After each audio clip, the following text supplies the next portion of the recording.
Hello नमस्ते, कैसे हैं आप सब। आई होप बहुत अच्छे होंगे और अपनी लाइफ एंजॉय भी कर रहे होंगे। अब किसी भी रिलेशन की नींव ब्यूटी, सुंदरता या खूबसूरती में नहीं होती, लव एंड रिस्पेक्ट और साथ में केयर पर भी टिकी होती है।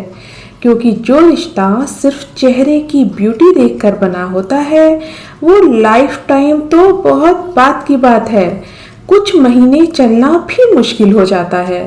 और किसी भी रिलेशन को निभाना दोनों पार्टनर की ही रिस्पॉन्सिबिलिटी होती है।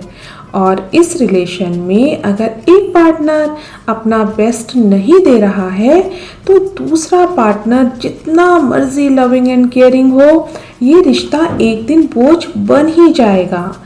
अब अगर मैं ये कहूँ कि ऐसा नहीं होना चाहिए तो ये गलत है।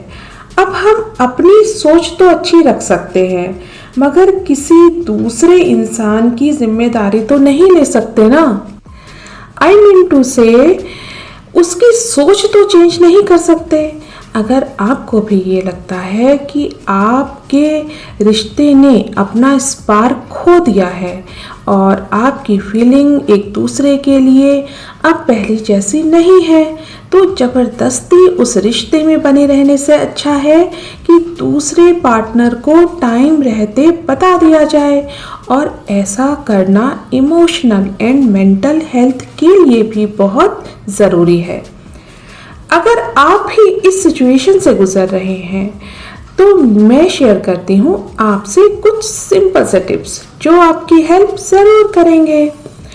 इसमें फर्स्ट तो है कैजुअल रिलेशन का दी एंड करना। इतना इजी नहीं होता है, लेकिन अगर रिलेशन में रहते हुए भी आपका मिलना जुलना काफ़ी कम हो गया है तो क्लैरिटी के लिए आपस में मिलकर ही बात करना बेस्ट ऑप्शन है।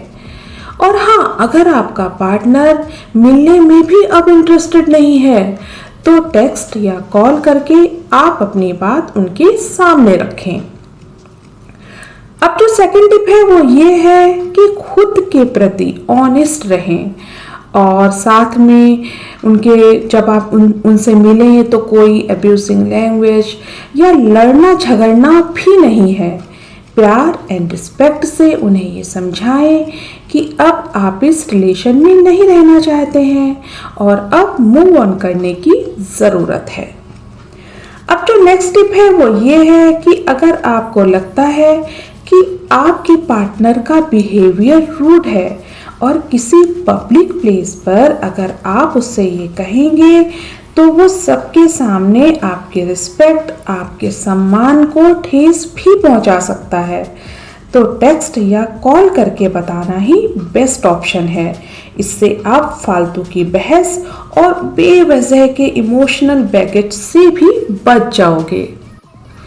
अब जो नेक्स्ट टिप है ये थोड़ा सा डिफिकल्ट हो सकता है इस कंडीशन में जब हुकअप फ्रेट और आपके लॉन्ग टर्म गोल्स डिफरेंट हो, लेकिन उन्हें ये बताना ज़रूरी भी है कि आपको अब आगे बढ़ने की ज़रूरत है, क्योंकि जो उम्मीदें आपको इस रिलेशन और पार्टनर से थी वो अब टूट सी रही हैं। और साथ में उन्हें ये भी समझाएं कि आपके मन में उनके लिए कोई हार्श फीलिंग नहीं है। अब जो लास्ट टिप है वो है सोशल मीडिया से हटा देना। एक्चुअली यहाँ पर डिसीज़न आपके हाथ में है कि आप अपने एक्स को एफबी, ट्विटर या इंस्टा पर देखना चाहते हैं कि नहीं।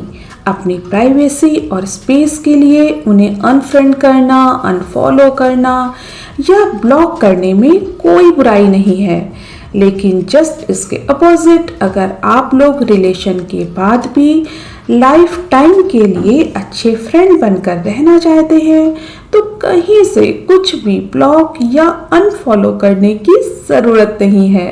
बस आप अपनी फीलिंग चेंज कर लीजिए, दैट्स ऑल। वेल डियर, आज बस इतना ही। मेरा आज का टॉपिक आपको कैसा लगा मुझे ज़रूर से बताना। साथ साथ मेरा मोटिवेशन बढ़ाने के लिए चैनल को सब्सक्राइब, वीडियो को लाइक एंड शेयर भी कर देना।